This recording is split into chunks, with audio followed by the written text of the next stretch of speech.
Hey, Cameron here with the CButtersTech channel, and I have been working on another secret project. My first one was for the Surface Pro line of computers, and I built this fan that attaches magnetically to the back of them because it improves performance when you keep the back of it cool because of the way that the sensors are set up on the Surface Pro. But I am at it again, and I believe I have produced what is the smallest, most power dense external GPU enclosure that exists anywhere. And this is it, the CButtersTech Bantam. And this little guy here is an external GPU, and you can see already how small this thing is. And I'm super excited about it. Just to compare, let's take a look at the next available, like this is the smallest SFF eGPU enclosure on the market that I've been able to find, and you can see how big it is compared to this, which is much smaller. So and even if you compare it to something like the GPD G1, still smaller. And not only that, but this thing houses NVIDIA GPUs. So there are portable eGPUs on the market, like the G1, which is a great solution. However, this does use AMD Radeon graphics, which is totally fine. But if you wanted a small NVIDIA eGPU, you did not have an option. And now we do with this guy right here. So I'm going to show you some of the performance figures and maybe even how you can pick one up yourself. We'll talk about that at the end. The CButtersTech Bantam eGPU enclosure is made from a mix of TPU and carbon fiber PETG. The reason for this is twofold. One is TPU is a durable, strong material that's also flexible, which means the black parts you're seeing that are made out of TPU are soft touch, and they act as feet for the device in multiple different angles. So you can use the device in lots of different ways, including standing up like this. It is a composite 3D printed material, but it's using not super conventional 3D printed materials to do this, which makes it highly durable and highly rugged. Right now, inside this device, I have a NVIDIA SFF RTX 4000 Ada generation, which is the highest end GPU you would be able to fit in this thing. You can see on the back, it has whatever GPU you end up putting in here will obviously be in this location. It's a low profile slot.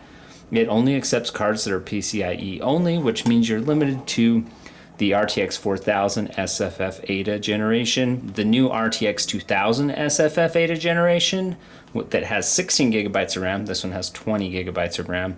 And also you can pick up an A2000 last gen, which is a 12 gigabyte card that would also fit in this enclosure. So you can kind of pick and choose your card depending on the price level and performance that you're looking for.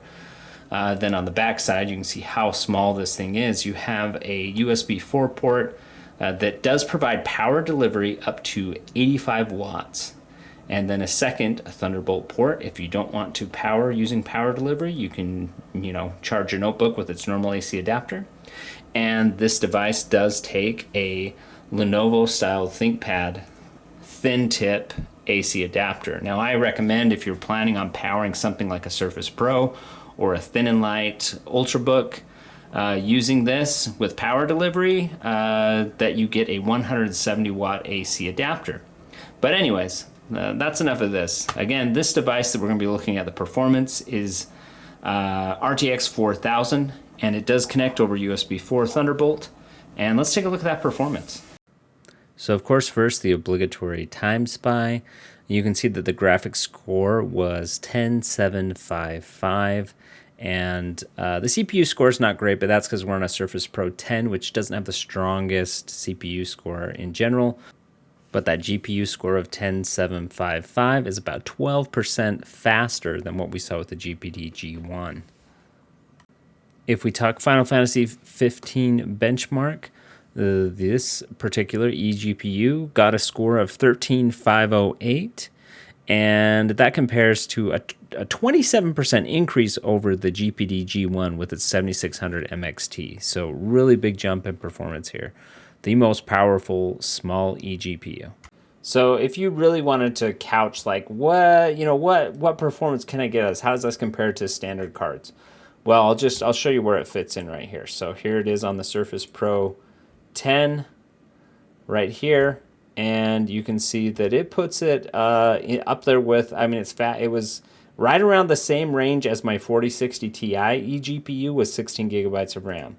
And that's using 70 watts. So it's a really powerful, really efficient card.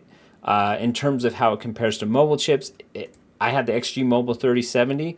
It is performing on par with the XG Mobile 4070 Mobile, higher than a 3070 Ti.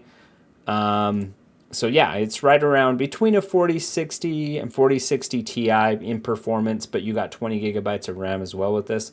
So it can be pretty powerful. So yeah, this is the CButtersTech Bantam external GPU enclosure that can get you the most performance in the smallest package.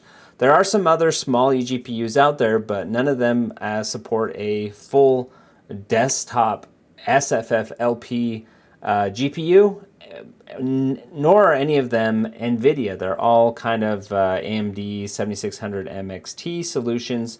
So this is a really robust, really powerful solution that is this small, and it just, I hadn't seen it out there, and that's why I built this. And I'm excited about it, and I expected other people would be too. If you're interested in getting one of these for yourself, let me know in the comments. I'm thinking about doing a short run of these. I may do a pre-order for about 10 of these only, just to gauge interest, to see if people are interested. And I will, commit to making those 10 of this product. But I'll talk about that in my next video that's specific to those of you who are interested in this pre-order. So if you are, get subscribed.